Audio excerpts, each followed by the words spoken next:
Nehemiyas, ikatlong kabanata. Nang magkagayoy si Eliasib na pangulong saserdote ay tumayo na kasama ng kanyang mga kapatid na mga saserdote, at kanilang itinayo ang pintuang bayan ng mga tupa. Kanilang itinalaga at inilagay ang mga pinto niyaon. Hanggang sa muog ng Meya ay kanilang itinalaga, hanggang sa muog ng Hananib. At sumunod sa kanya ay nagsipagtayo ang mga lalaki ng Jericho. At sumunod sa kanila ay nagtayo si Zakur na anak ni Imri.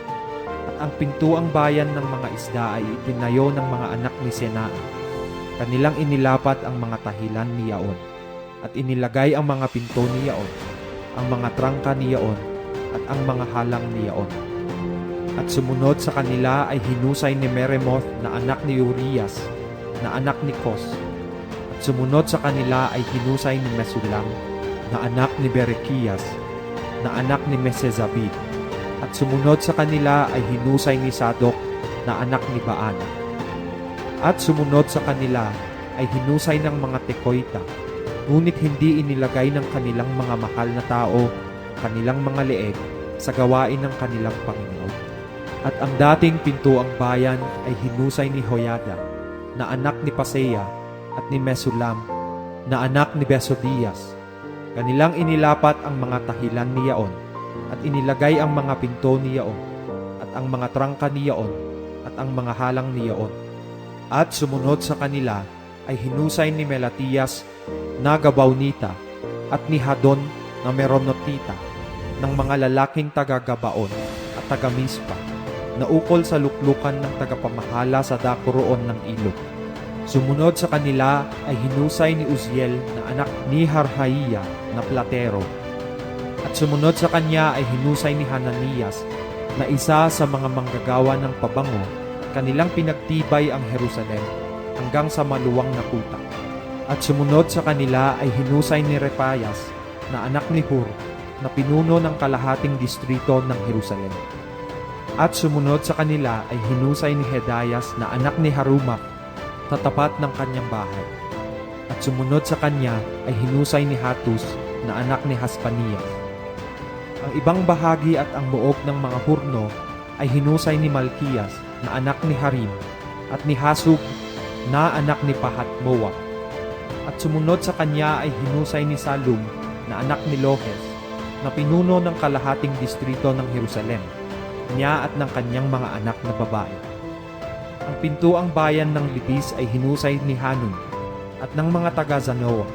Kanilang itinayo at inilagay ang mga pinto niyaon, ang mga trangka niyaon, at ang mga halang niyaon, at 1,000 siko sa kuta hanggang sa pintuang bayan ng tagpuan ng dumi. At ang pintuang bayan ng tapunan ng dumi ay hinusay ni Malkiyas na anak ni Rekab, na pinuno ng distrito ng Beth Hakerem. Kanyang itinayo at inilagay ang mga pinto niyaon, ang mga trangka niyaon, at ang mga halang niyaon. At ang pintuang bayan ng bukal ay hinusay ni Salum na anak ni Kolhoke, na pinuno ng distrito ng Mispa. Kanyang itinayo at tinakpan at inilagay ang mga pinto niyaon, ang trangka niyaon, at ang mga halang niyaon, at ang pader ng tangke ng Sela sa tabi ng halamanan ng hari, hanggang sa mga baitang na paibaba mula sa bayan ni David.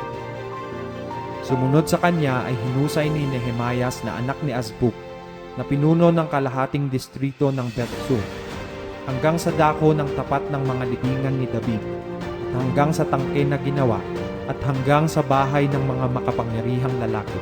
Sumunod sa kanya ay hinusay ng mga Libita ni Rehum na anak ni Bani. Sumunod sa kanya ay hinusay ni Asabias, na pinuno ng kalahating distrito ng Keila, na pinakadistrito niya. Sumunod sa kanya ay hinusay ng kanilang mga kapatid ni Bavay na anak ni Henadad, na pinuno ng kalahating distrito ng Keila. At sumunod sa kanya ay hinusay ni Ezer na anak ni Hesua, na pinuno ng Mispa, na ibang bahagi sa tapat ng sampahan sa lagayan ng mga sandata sa pagliko ng kuta. Sumunod sa kanya ay hinusay na masikap ni Baruk na anak ni Zakay, ang ibang bahagi mula sa may pagliko ng kuta hanggang sa pintuan ng bahay ni Eliasib, na pangulong saserdote. Sumunod sa kanya ay hinusay ni Meremoth na anak ni Urias na anak ni Kos ang ibang bahagi mula sa pintuan ng bahay ni Eliasib hanggang sa hangganan ng bahay ni Eliasib. At sumunod sa kanya ay hinusay ng mga saserdote na mga lalaki sa kapatagan. Sumunod sa kanila ay hinusay ni Benjamin at ni Hasub sa tapat ng kanilang bahay. Sumunod sa kanila ay hinusay ni Azarias na anak ni Maasiyas na anak ni Ananias sa siping ng kaniyang sariling bahay. Sumunod sa kanya ay hinusay ni Binui na anak ni Henadad ang ibang bahagi mula sa bahay ni Azarias hanggang sa pagliko ng kuta at hanggang sa sulok. Si Paal na anak ni Uzay ay naghusay ng tapat ng may pagliko ng kuta at ng muog na lumalabas mula sa lalong mataas na bahay ng hari na nasa tabi ng looban ng bantay. Sumunod sa kanya ay si Pedaya na anak ni Faros ang naghusay. Ang mga Netineo nga ay nagsitahan sa Opel hanggang sa dakon na nasa tapat ng pintuang bayan ng tubig sa dakong silanganan at ng muog na nakalabas. Sumunod sa kanya ay hinusay ng mga Tekoita ang ibang bahagi sa tapat ng malaking muog na nakalabas at hanggang sa pader ng Opel. Sa itaas ng pintuang bayan ng mga kabayo, mga saserdote ang naghusay na bawat isay sa tapat ng kanyang sariling bahay. Sumunod sa kanila ay hinusay ni Sadok na anak ni Immer sa tapat ng kanyang sariling bahay. At sumunod sa kanya ay hinusay ni Semayas na anak ni Sekanayas na tagatanod ng pintuang silanganan. Sumunod sa kanya ay hinusay ni Hananias na anak ni Selemias at ni Anon na ika-anim na anak ni Salaf ang ibang bahagi. Sumunod sa kanya ay hinusay ni Mesulam na anak ni Berekias sa tapat ng kanyang silid.